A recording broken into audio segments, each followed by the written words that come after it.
अस्सलामुअलैकुम viewers, welcome back to my YouTube channel daily tips with अस्मा।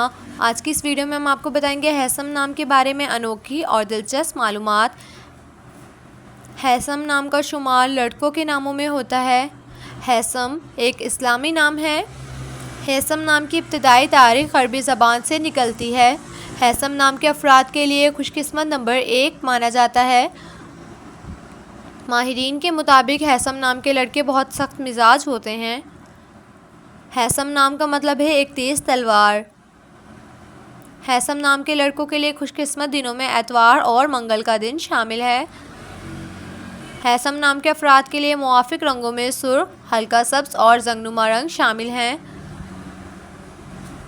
हैसम नाम के अफराद के लिए मुवाफिक पत्थरों में पुखराज पत्थर शामिल है। खुशकिस्मती वाली धातों में हिंसों के हिसाब से तांबा शामिल है। सो फ्रेंड्स, अगर आप अपने नाम का मतलब जानना चाहते हैं तो कमेंट बॉक्स में अपना नाम लिखें। इंशाअल्लाह हम आपके नाम की वीडियो ज़रूर बनाएंगे। Thanks for watching. अल्लाह हाफिज़।